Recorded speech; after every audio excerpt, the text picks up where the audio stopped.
It's good to be back, Judge. Can you believe it? This is the 10th time in a row that I've had a relative pass away and was forced to stay in their creepy house to own it. What a coincidence. Mr. Code, you do realize that's Slenderman tricking you again, right? Slenderman? What? He gets you every time. Remember last year? Fluttershy's characterization was great, I love the scary atmosphere, and some great themes to go along with a good story. Isn't that right, Judge? Judge? I wonder where... Oh, crap. Oh yeah, that was weird. How did I get out of that one? Whatever. Comic time! Objection!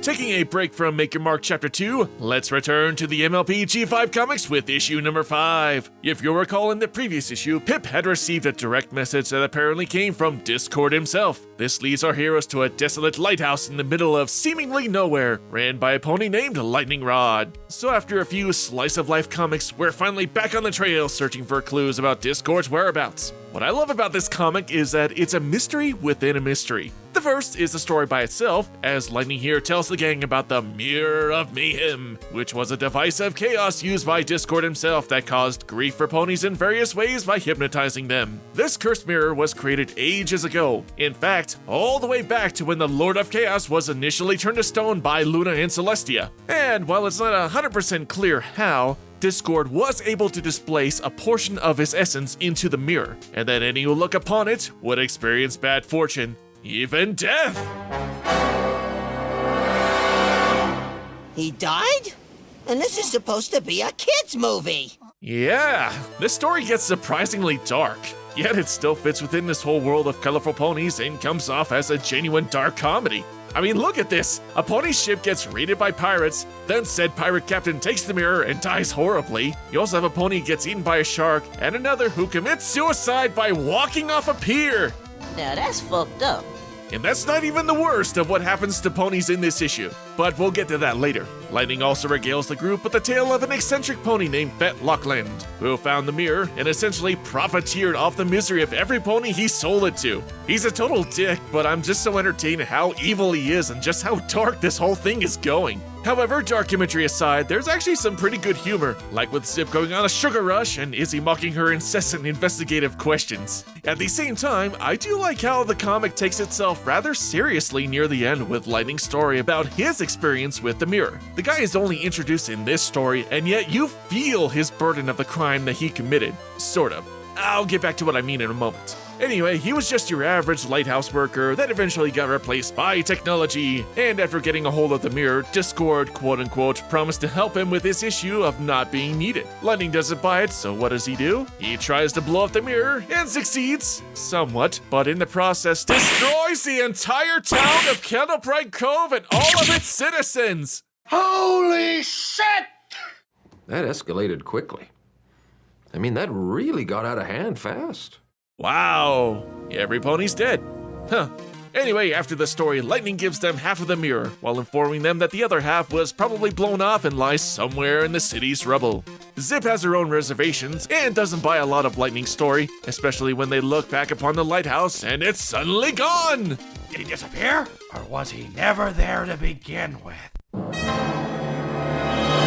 Oh, wait, there he is.